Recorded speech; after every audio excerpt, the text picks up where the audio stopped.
mulai membeku atasnya teman-teman. Sudah ini, tapi di bawahnya belum ke semuanya ya.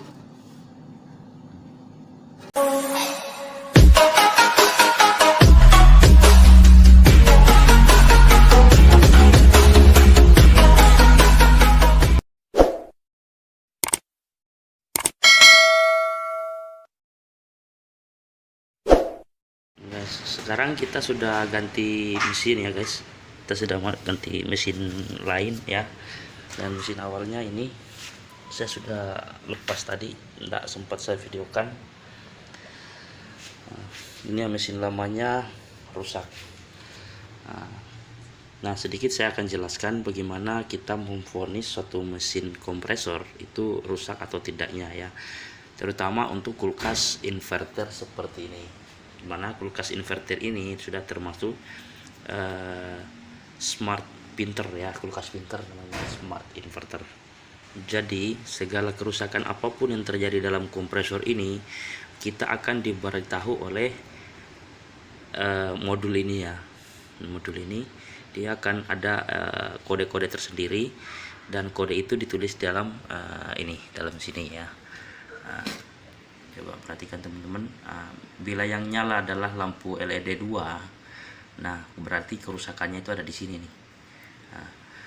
Nah, kenapa bisa ditahu? Nah, di sini tuh di lampu LED-nya itu, lampu LED-nya dia akan berkedip berapa kali. Nah, kalau 3 kali berarti masalahnya ini, sensor suhu ruangan refrigeran mengalami hubungan singkat atau putus ya. Jika kedipnya 3 kali, 1 kali, 5 kali, 4 kali, semua ada penjelasannya di sini ya. Nah, jika lampu LED 1 yang menyala, nah ini juga adalah lampu LED 1 itu berkedip berapa kali ya. Nah, ini untuk masalah-masalah yang akan kita lakukan. Nah, kebetulan kemarin ya, waktu saya cek kompresor ini itu di modulnya ini menandakan bahwa menyala lampu LED 2 dengan kedipan 6 kali. Nah, jadi kedip 6 kali itu nomor 3 ya. Kedipan 6 kali itu nomor 3. Nomor 3 arus tinggi. Kedip 6 kali ini berarti deteksi adanya arus tinggi di area kompresor. Nah, berarti kompresornya yang bermasalah teman-teman ya. Jadi tadi saya sudah ganti kompresornya ya, saya sudah las ulang semua, sudah saya las semua. Ini agak angus terbakar tadi, nggak salah. Kompresor mudah-mudahan bisa, karena kompresor ini saya ambil dari kulkas ini guys, dari kulkas ini. Kulkas ini awalnya inverter, cuman saya ubah menjadi analog ya. Saya ganti mesin dan mesinnya saya pindahkan ke sini. Nah, di situ saya pakaikan mesin yang analog ya, yang tidak smart lagi. Nah, oke guys, mungkin itu saja ya. Nanti kita lanjut lagi di videonya sambil saya jelaskan ya teman-teman ya. Oke, sekarang kita proses vakum dulu ya. Nah, ini kita vakum untuk membuang semua udara yang ada di dalam sistem refrigeran, sistem pipa ya, dalam pipa.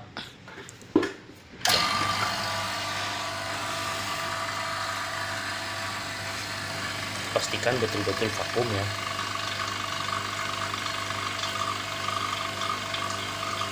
Nah, sekarang saya akan isi dengan freon ini, dengan freon aslinya ya teman-teman ya.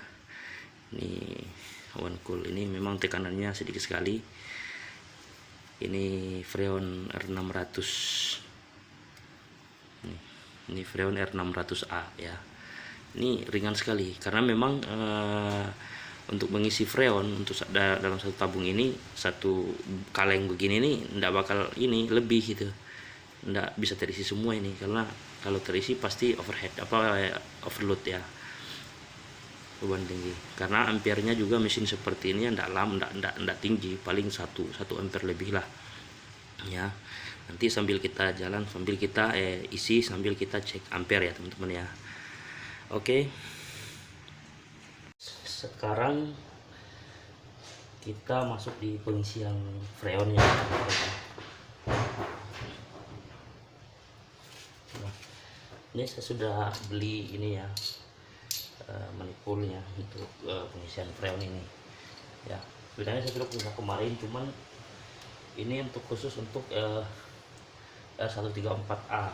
Nah untuk R60, R61 itu beda lagi, dia lebih kecil teman-teman.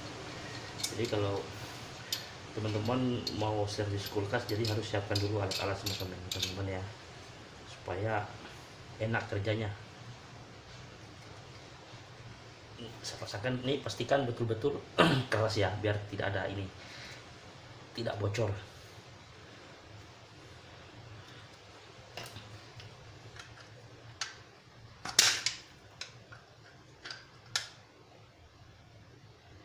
Oke, sekarang saya lepas yang di bagian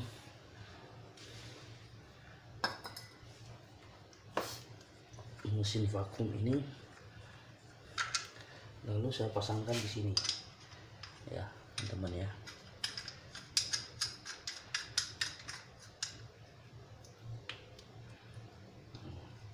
Oke, untuk ini kan tadi belum ini ya, belum terbuka ya. Jadi kita untuk membukanya itu kita ini masukin dulu ya, kita masukin dulu ke dalam untuk pecahkan itu tadi, tutup kalennya. Nah kalau sudah pecah ya, ini sudah pecah, kita kembalikan lagi biar pisaunya itu narik lagi ke atas teman-teman. Nah oke, sekarang ini sudah terbuka nih, saya simpan dulu. Jadi kita harus buang ini dulu ya, buang angin dulu di sini ya, angin dulu sedikit biar tidak ada lagi buang udara dulu di sini, biar tidak ada ini, tidak ada udara yang masuk ya. Oke, sudah teman-teman. Nah satu lagi, bagi teman-teman yang mengisi freon semacam ini ya, tidak dianjurkan untuk merokok ya, karena ini termasuk bahan yang mudah terbakar. Awas teman-teman, hati-hati ya. Ya sekarang saya akan isi.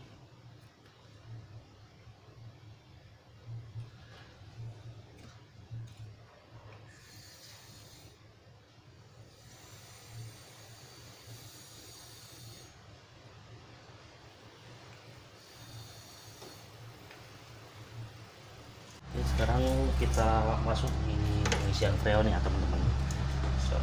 Tadi sudah kita vakum ya, dan sekarang kita coba cok dulu karena karena kulkas inverter ini kan butuh jeda sekitar 6-7 menit baru bisa kompresornya jalan. Jadi untuk itu kita colok dulu sambil menunggu kompresornya jalan, baru kita sambil isi freonnya teman-teman ya. Ini tapi saya sudah isi sedikit tadi ya, sudah isi sedikit ke dalam. Jadi saya cok dulu biar tidak terlalu kosong di dalam. Oke, sekarang sudah jalan mesinnya. Tapi kayaknya agak berat karena tadi saya isi banyak gitu. Nah, sudah mulai normal. Untuk ampernya sekarang di 0,5, berarti masih kurang. Ya, udah jalan normal. Sebentar baru kita isi lagi untuk stabilkan.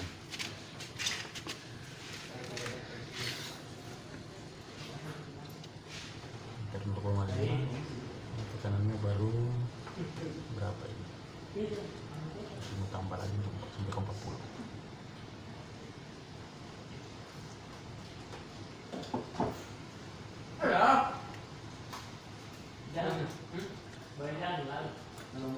Mulai tambah.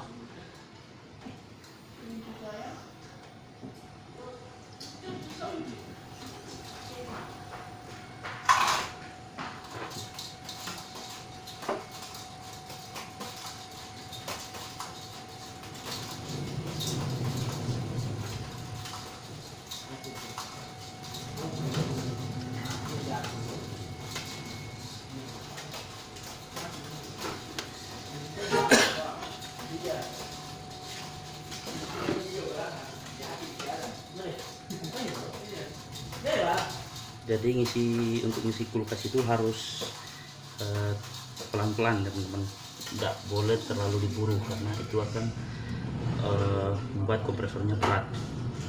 Jadi pelan-pelan saja ngisinya, jelas masuk.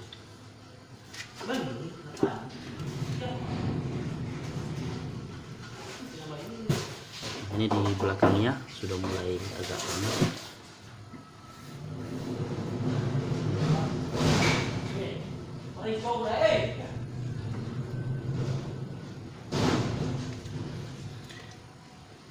Tahan lagi, ampere-nya baru 0,5. Biasanya untuk kulkas inverter yang sebesar ini tuh ampernya 1,2 atau 1,3. Minimalnya ya 9 atau 8. 0,9.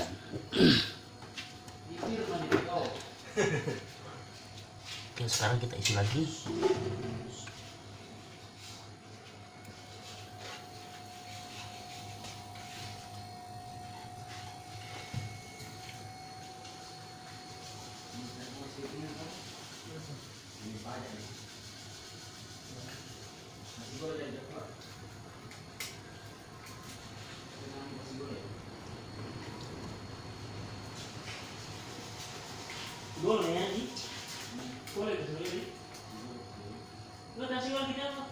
Ampernya sudah di 5, 0,5 ya.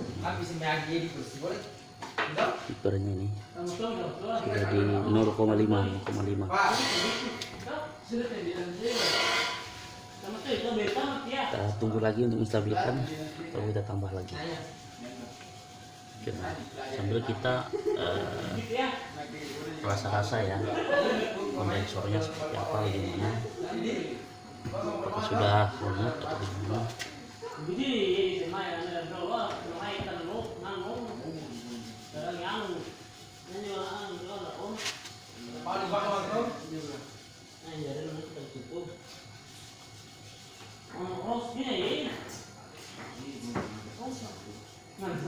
Sekarang saya tambah lagi.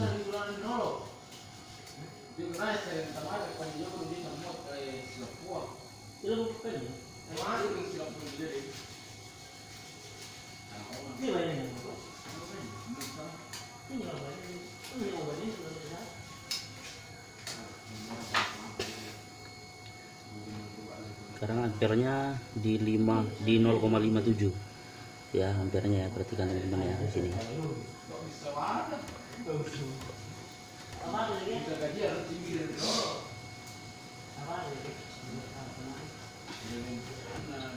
Untuk tekanannya sudah mulai sedikit lagi ya, mulai normal ya, di 40 kilo aja, 40 kilo, jangan lebih, karena itu akan berpengaruh pada kerja daripada mesin kompresornya itu sendiri.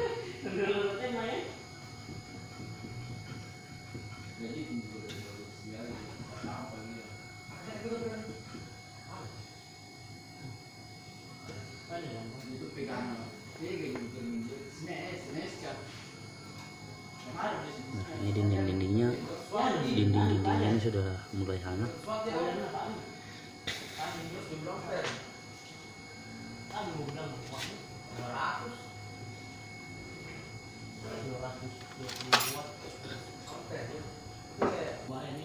Sekarang kita pasang ini dulu ya, kita masukkan RS.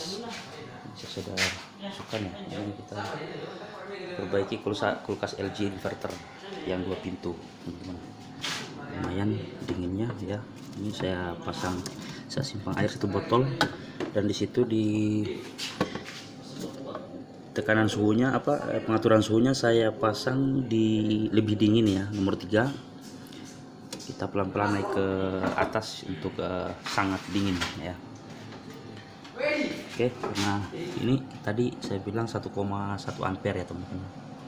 Coba perhatikan ini 1,1 ampere ya. Jadi bisa diisi sama tekanannya sampai segitu. Nah, kita tetap ini pantau ampernya masih segini ya, masih standar. Masih di bawah, sebenarnya masih mau tambah lagi. Nah, untuk tekanannya sendiri kita sudah sampai di sini ya. Jadi ambil patokannya itu yang di warna kuning, teman-teman. Patokan di warna kuning. Bisa juga di 410. Tapi yang jadi patokan buat saya itu adalah ampere ya. Ada dua yang bisa kita jadikan patokan untuk mengisi freon, melalui manifold atau melalui ampere ya. Kita melihat saja nameplate-nya daripada kulkas itu dia berapa ampere kebutuhannya.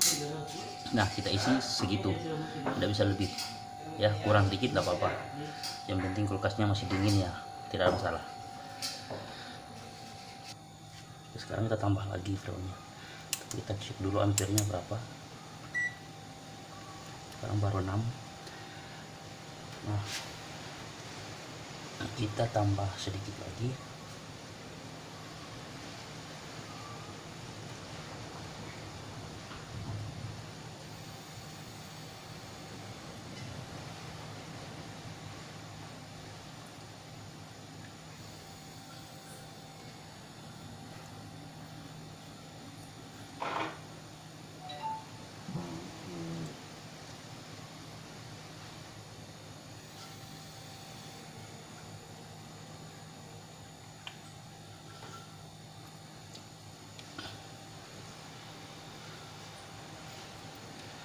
Kompresornya sudah mulai ini hangat di 5,4 ampere, di 0,5 ampere.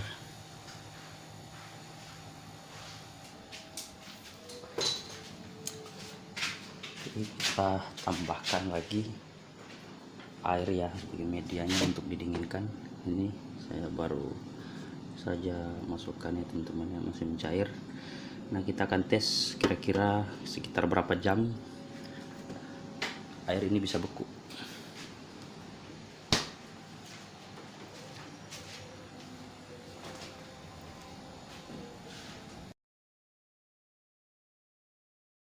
Cek kondisi airnya, kita masuk.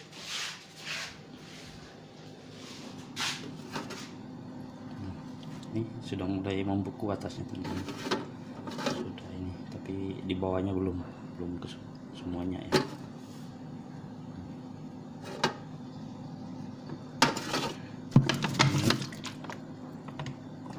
Sudah dingin. Oke, begitu saja video kali ini teman-teman. Jangan lupa like, comment, share, dan subscribe.